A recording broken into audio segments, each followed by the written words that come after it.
The Java API for JSON processing has been introduced in Java E7. So before we even look at the Java API for JSON, let's first understand what JSON is. JSON stands for JavaScript Object Notation. So if you want to describe JSON in one line, you can say that JSON is text-based data intelligence format.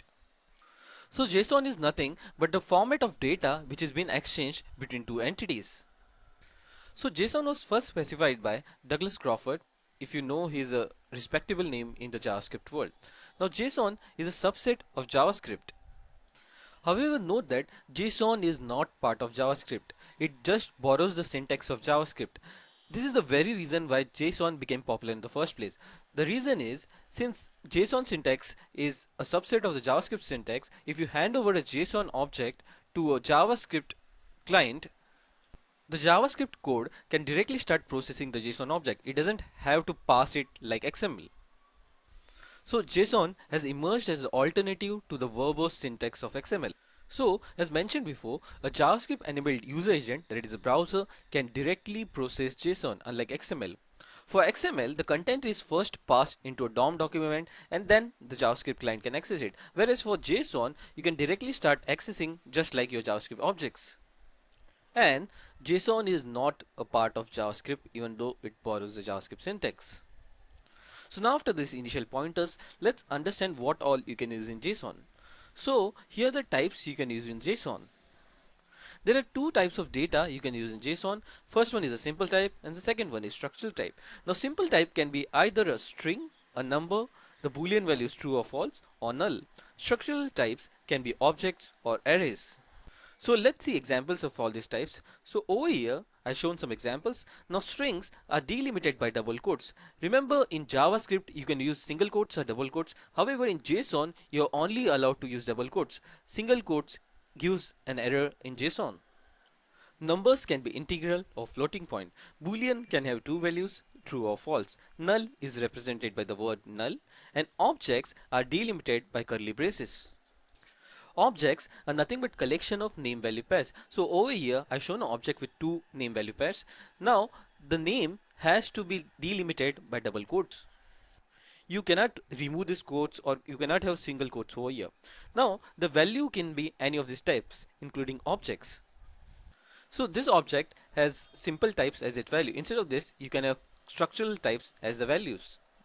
Now arrays are delimited by brackets and the content or the array elements can be simple types or structural types.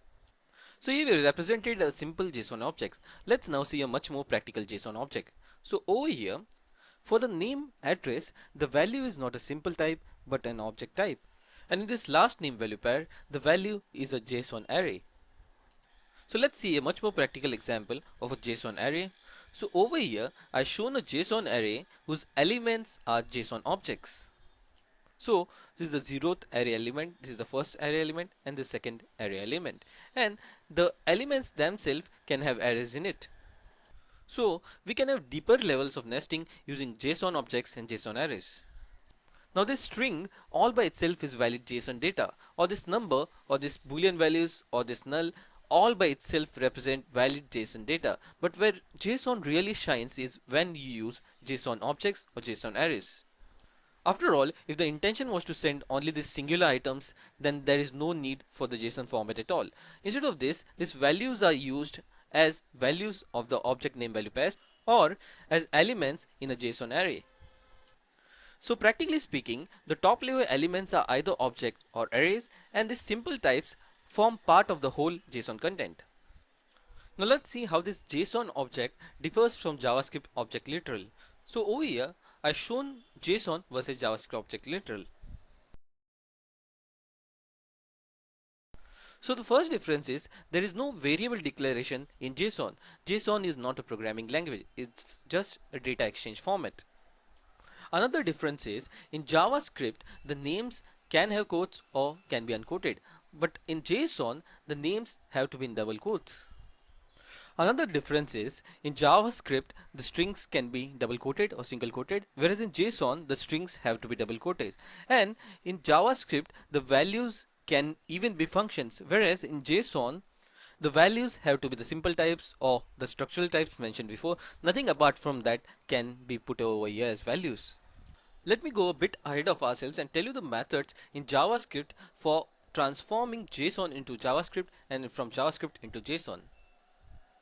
So JSON.parse can be used for transforming or parsing JSON into JavaScript, and JSON.stringify can be used for converting JavaScript into JSON string. We'll use both of these methods in later examples, but right now just remember their names. Now there are two major operations for JSON processing. The first one is parse and second one is generate. Now parse is used to create an object model or streaming model from JSON.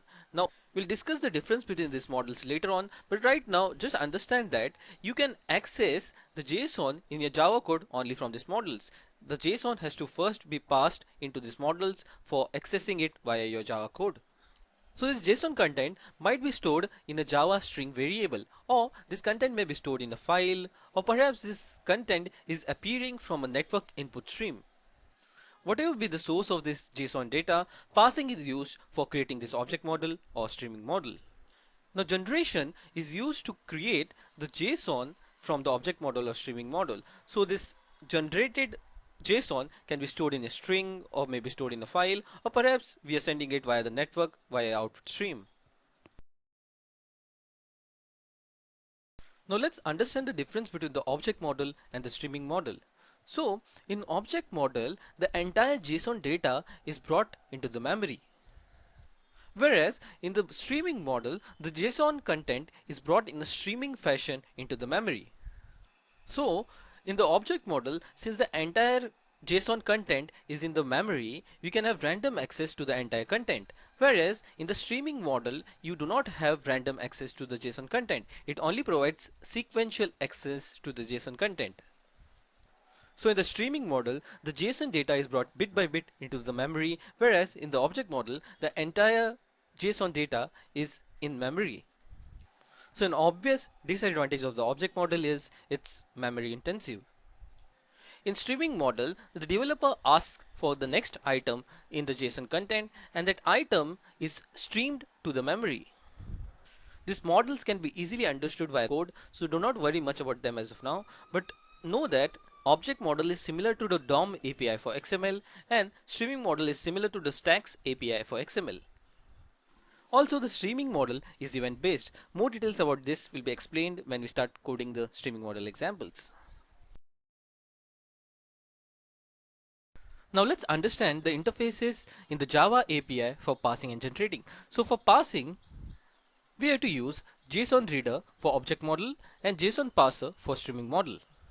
Also, for generating using the object model, we use JSON writer, and for generating using the streaming model, we use JSON generator. So conclusively, JSON reader and JSON writer are used for parsing and generation in object model, and their counterparts are JSON parser and JSON generator in the streaming model.